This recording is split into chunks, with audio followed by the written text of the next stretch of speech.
Hi guys! Welcome back to my channels for today's video guys. We're going to do explain ko guys kung bakit nangyari to sa face ko ngayon. So, I'm gonna get a tissue.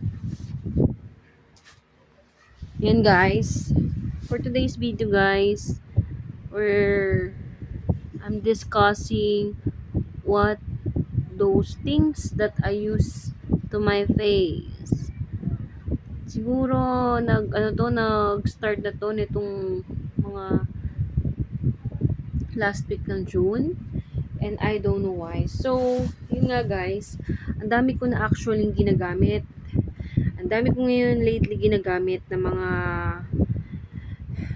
facial Cervachene sa aking face. Then, actually ito yung ginagamit ko ngayon.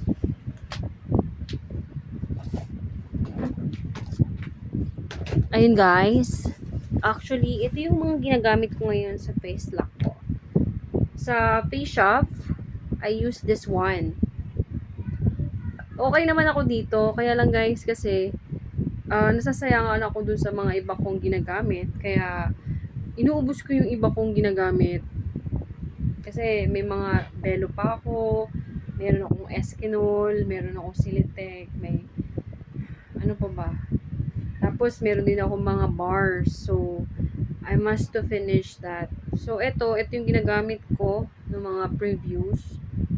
So, nag-stop muna ako maggamit nito kasi medyo parang hindi ako natutuwa. Hindi ko alam kung bakit. So, yun, ginagamit ko to kasi nag-sale to sa Face Shop, nag-buy one take one. So, yun nga. And then, actually, bumili din ako before dito sa Face Shop din, ito. Kasi ito naman usually yung ginagamit ko. Yan.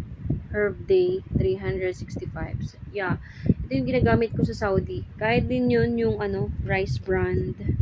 Yun din yung ginagamit ko. Then, yung iba kasi nasa baba, nasa CR. So, later ko na lang i-vlog guys. Kasi, medyo dami na rin yung ginagamit. So, I'm so bothered na sa my face. So, right now guys, I go to Watson.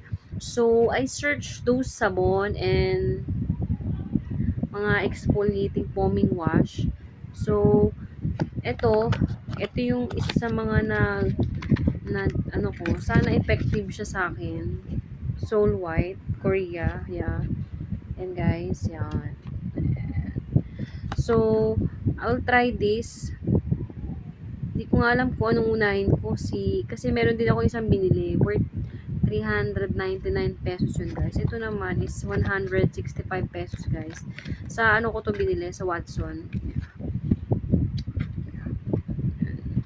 So, I'm not sure nga kung anong unahin ko. Ito ba or yung biotin. Kasi kailangan ko munang i-observe within 1 week kung naging epekto.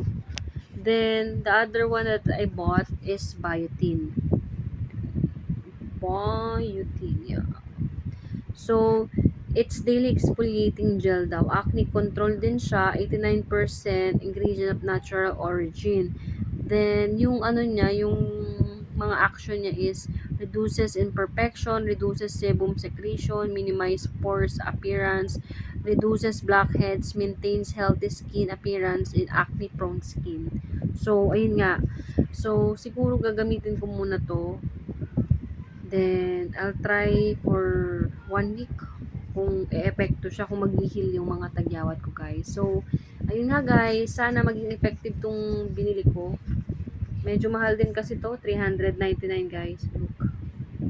Yeah. Yan.